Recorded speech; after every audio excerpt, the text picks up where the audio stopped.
And great Lord deemed them to silence, and though so they have been cast in a perpetual darkness, here they lay and discover one another indeed. Soon Satan soon discovers, and wealth a ring, and by his side, and one next himself in power, and next in crime, long after the known in Palestine, and named Beelzebub, and to whom the arch enemy and his hence in heaven, and Satan, and bold words, and breaking his horrid science, and thus began. If how thou bees thee, how have fallen in such a travesty as now misery is within us. Whom doth see the darkness that we are in, knows it is not so, all is not lost, the unconquerable will, and the study of revenge, immortal hate, and courage never to submit or yield, we are thus on the brink of a wonder and lost in thought. Hem thus answered, soon he bold compere. O Prince, chief of throned power, all is not so lost as they may think. This sentence is not a prison of eternity, as one may believe, for you are great, dear conqueror, and thus can lead us to hope. Yes, thou speakst the truth. We are thus led on one conclusion. Out of our evil seek to bring forth good, or our labor must be prevent that end, and out of good still to find means of evil. Receive thy new possessor, one who brings a mind not to be charged by place or time. The mind is its own place, and itself can make a heaven of hell, a hell of heaven. Better to reign in hell than serve in heaven. Let us call now our council and decide our next move. Such true, my great prince. Their surest sigil, they will soon resume new courage and revive, though now they lie groveling and prostrate on yon lake of fire. Let us awake them.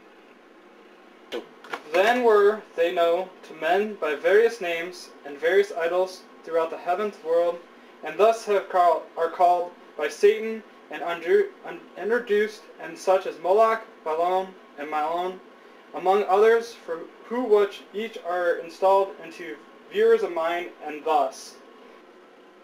O myriad of immortal spirits, O powers mathless, but with the Almighty indeed, how can such a thing hath be, if those exile hath emptied heaven, shall fail to reascend, self-raised, and repossess this native seat?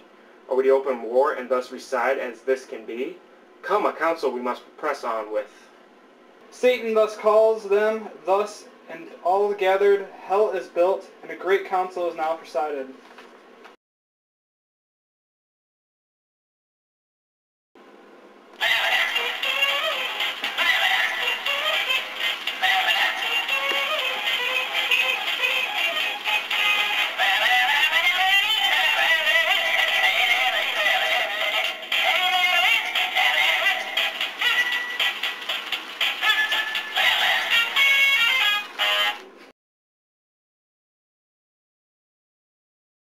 High on a throne of royal state, whether of open war or covert guile, we now debate. Who can advise me may speak.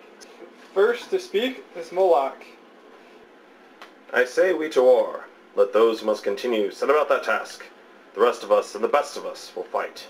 Let them stay who wish to dwell in this abhorrent den of shame. We shall fight with hell's fury and flames. We shall turn these tortures set here for us on the torturer. This hell hath burned and scarred us, but we are stronger for it. Knowing what waits below, we will not let ourselves be pushed back again. Even to be destroyed would be better than that. Even if failure befalls us, we have the power enough to spoil his heaven, which, if not victory, is yet revenge. His words are weighed by many stand by him, but next is heard by low. I agree there is no straighter path in war, but it is a straight path to a quick and fruitless end. The spires of heaven are impregnable, and the borders filled with his armies. And even were our insurrection to breach their defenses, and the sun could not stand against his incorruptible light, my voice dissuades, for what can force or guile achieve with him, or who can deceive him that views of all things in one view, who sees and derides all motions here? Any action against such a foe will fail. I say we sustain ourselves and bear this place, that maybe our supreme foe may relent. Maybe these raging fires will slacken if his breath not stir the flames. This horror will grow mild, this darkness light. We know not what chances we have yet, then maybe dashes if we fight. Finally, after 2,000 years, 600 days, 40 hours, it is so Beelzebub speaks a wondrous idea that is the most amazing thing and wonderful and great and awesome and so cool, it's so awesome, it's like pie. What if we find some easier enterprise? There is a place, another world, the happy seat of some new race called man. Some advantageous act may achieved by sudden onset, either with hell fire to waste his whole creation, or possess all as our own. This would surpass common revenge, and interrupt his joy. But first, whom shall we send in search of this new world? Whom shall we find sufficient? This enterprise none shall partake but me. Meanwhile, the adversary of God and man, Satan, puts on his swift wings and towards the gates of hell, explores a solitary flight, and Satan reaches the gates and sees two shapes, a woman and another of no distinguishable shape. The woman thus speaks. Art thou that traitor angel? Art thou he? Back to thy punishments you must go. O Father, hast thou forgotten me then? In darkness, while thy heat flames thick and fast threw forth, till on the left side opening wide I was born thus. What? What?